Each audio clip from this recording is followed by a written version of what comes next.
नमस्कार दोस्तों, career डेस्ट academy में आपका बहुत बहुत स्वागत है। कंप्यूटर जीके कोच कंप्यूटर सामान्य ज्ञान प्रश्नावली क्रमांक 6।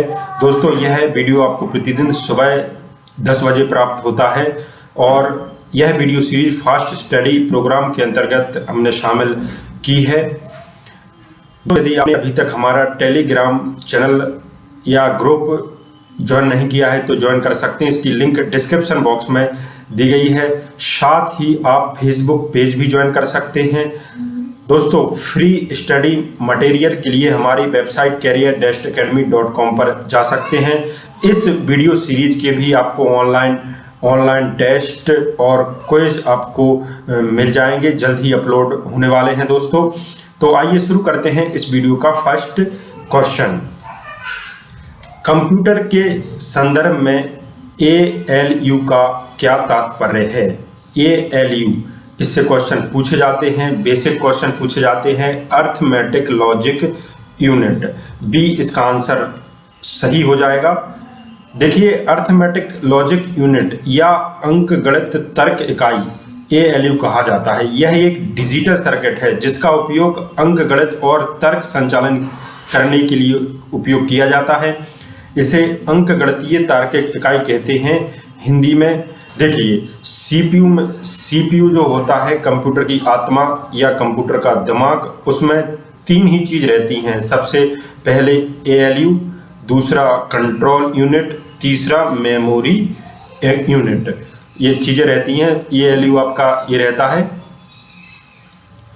बाय डिफॉल्ट डॉक्यूमेंट खाली स्थान मोड में प्रिंट होता है। जब बाय डिफॉल्ट डॉक्यूमेंट कोई भी प्रिंट करते हैं तो उसका पैट्रियोटिक फॉर्म में होता है, लैंडस्केप में नहीं होता है, ना ही पेज सेटअप, ना ही प्रिंट प्रीव्यू। फिर उसके बाद देखिए, लैंडस्केप ये इस प्रकार से होता है और पैट्रिक यानी इस प्रकार से होता है। ये आपका P और AL। नेक्स्ट क्वेश्चन देखेंगे। वर्ड प्रोसेसिंग प्रोग्रामों में से किस प्रकार की फाइल बनाई जा सकती है? वर्ड प्रोसेसिंग प्रोग्रामों में से किस प्रकार की फाइल बनाई जा सकती है? Document file. नेक्स्ट क्वेश्चन देखेंगे। प्रयोक्ता डॉक्यूमेंट को जो नाम देता है उसे क्या कहते हैं? प्रयोक्ता डॉक्यूमेंट को जो नाम देता है, यानी यूजर जो डॉक्यूमेंट को नाम देता है, उसे हम फाइल नेम कहते हैं। फाइल नेम एक विशिष्ट नाम है जो आप इंफॉर्मेशन की किसी फाइल को देते हैं। मौजूदा डॉक्यूमेंट को भिन्न नाम से सेव करना हो तो क्या करना होगा? मौजूदा डॉक्यूमेंट यानी कोई भी खुला डॉक्यूमेंट है, चाहे वर्ड हो चाहे आपका पावर पॉइंट हो, भिन्न नाम से सेव करने के लिए सेव एज कमांड का प्रयोग करते हैं। सेव एज कमांड का प्रयोग जब आप करते हैं तो जो पहले वर्ड में आप काम कर रहे होते हैं या जो भी पेज में काम कर रहे होते हैं, वर्ड में डॉक्यूमेंट में काम कर रहे होते हैं, तो वह तो आपका मौजूद रहता ही है, लेकिन अन्य यदि सेव एज कमांड का उपयोग करेंगे तो वही फाइल आपकी दूसरे नाम से सेव हो जाएगी। सेव एज कमांड का यह कमाल होता है। जब आपको कोई पाठ टेक्स्ट एक पृष्ठ से अलग पृष्ठ पर ले जाना हो तो सबसे अच्छा तरीका कौन सा है? जब कोई पृष्ठ या टेक्स्ट कट एंड पेस्ट करो, सबसे अच्छा तरीका होता है। एक्सेल को अपने डॉक्यूमेंट फाइलों के रूप में स्टोर करता है जिन्हें कहते हैं। एक्सेल अपने डॉक्यूमेंट फाइलों को स्टोर करता है। देखिए, इन्हें वर्क बुक्स कहते हैं। इसी प्रकार आपका पावर पॉइंट में स्लाइड कहते हैं और एक्सेल में वर्क बुक्स कहते हैं। जब बात करते हैं डॉक में आपको डॉक्यूमेंट कहते हैं। सामान्यतः हार्डवेयर कंपोनेंट्स के अधिक शक्तिशाली या नए परिष्कृत वर्जन में चेंज करने को क्या कहते हैं? जब कोई सॉफ्टवेयर या ऐप अपडेट करते हैं तो उसे अपग्रेडिंग होता है, वह तब हम अपडेट करते हैं तो अपग्रेडिंग कहते हैं। 2 या 2 से अधिक सेल्स को एक सिंगल सेल्स में कंबाइन करने को क्या कहते हैं? देखिए, 2 या 2 से सेल्स को एक सिंगल सेल्स में, या डॉक्यूमेंट हो आपका कुछ भी हो, जब 2 या 2 से अधिक डॉक्यूमेंट हैं और उसे मर्ज एक सिंगल डॉक्यूमेंट्स में मर्ज करते हैं तो इसे कहते हैं, हम मर्ज कहते हैं दोस्तों। ओके, मर्ज कहते हैं। इसका ए आंसर आपका सही हो जाएगा। चलिए चलते हैं हम अगले क्वेश्चन की तरफ। पावर पॉइंट निम्न में से कौन सा व्यू होता है? ये आपको सभी को पता है कि पावर पॉइंट में हम स्लाइड सॉर्टर व्यू होता है, ये इसमें व्यू होता है, ध्यान दीजिए। पावर पॉइंट में स्लाइड सॉर्टर व्यू होता है।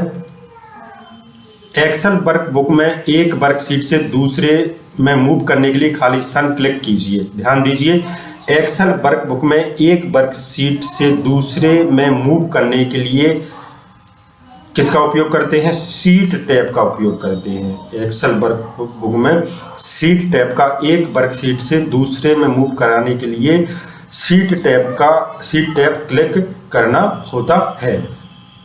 कई सारी वर्कशीट को क्या कहते हैं? जो कई सारी एक्सेल में वर्कशीट होती हैं उन्हें वर्कबुक कहते हैं, वर्कबुक कहते हैं। एक्सेल की वर्कशीट में कॉलम और रो के बीच एक खाने को क्या कहते हैं? देखिए, इसे कहते हैं सेल। सेल कहते हैं। एक्सेल की वर्कशीट में कॉलम व रो के बीच एक खाने को क्या कहते हैं? सेल कहते हैं।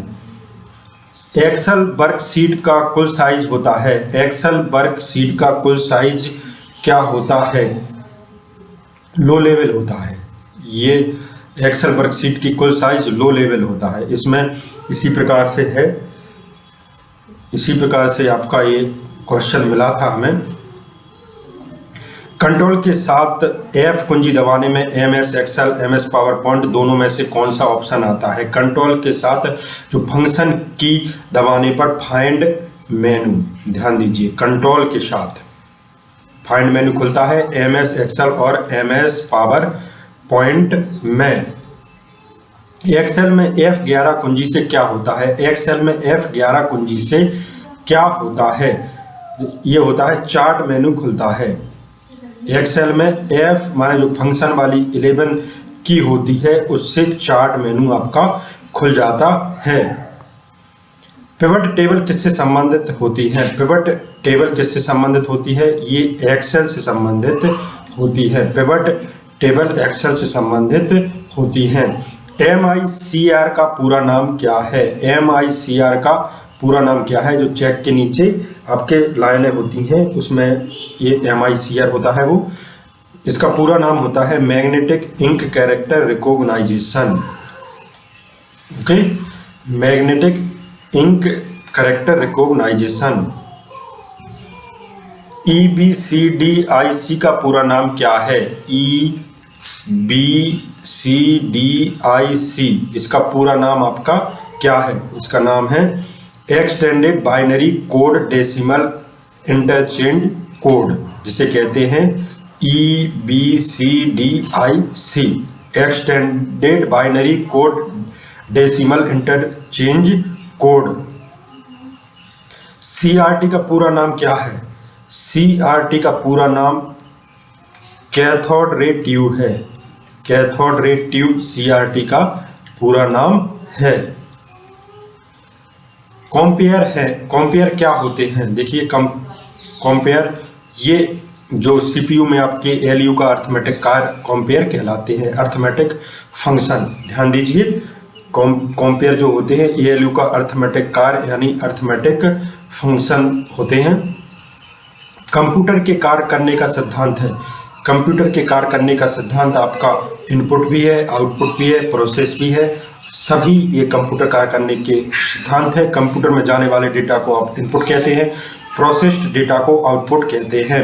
ये बहुत ही बेसिक क्वेश्चन है दोस्तों। हमारे कंप्यूटर में बेसिक क्वेश्चन हो जाएंगे तो कुछ अच्छे भी क्वेश्चन आपके आएंगे और ये सीरीज आपको कंप्यूटर से संबंधित सारे क्वेश्चन कवर कराएगी दोस्तों। और अंत में हम एक मंथ हो जाया करेगा, उसकी सारी की सारी PDF भी प्रोवाइड करा दिया करेंगे। CPU का मुख्य घटक कौन सा है? Control unit, memory unit, arithmetic, logic unit, उपरोक्त सभी है।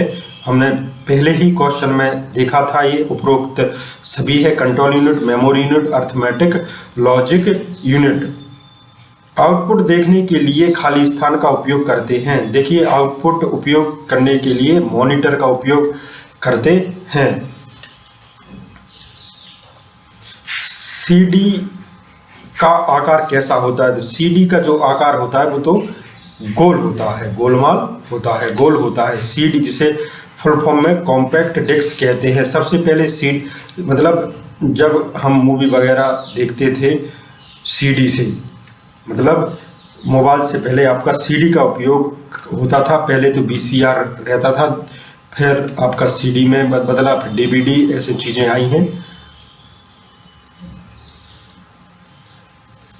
इस प्रकार के हार्डवेयर में ऐसे डिवाइस होते हैं जो डेटा को ऐसे रूप में ट्रांसलेट कर सकते हैं जिसे कंप्यूटर प्रोसेस कर सकता है। तो वो क्या कहलाता है? इनपुट कहलाता है। दोस्तों स्टार क्वेश्चन लगा था, यदि आपको उसमें कोई डाउट हो तो इसे देख लेना। इनपुट कह रहे हैं इस प्रकार के हार्डवेयर में से ऐसे डिवाइस होते हैं जो डेटा को ऐसे रूप में ट्रांसलेट कर सकते हैं जिसे कंप्यूटर प्रोसेस कर सकता है। तो दोस्तों हमारा यह वीडियो देखने के लिए बहुत बहुत धन्यवाद। ये आपको 10 बजे ही वीडियो प्राप्त होगा दोस्तों। और यदि किसी कारण से आपका एक दिन वीडियो प्राप्त नहीं होगा तो आपको अगले दिन प्राप्त हो जाया करेगा। लगभग आपका फ्लुएंसी बन जाएगी, तो ये आपको प्रतिदिन ही प्राप्त होगा आपका कंप्यूटर का। और जिस भी प्रतियोगी परीक्षा में आपके सामान्य ज्ञान के क्वेश्चन पूछे जाते हैं उसके लिए बहुत ही इम्पोर्टेंट सीरीज है दोस्तों।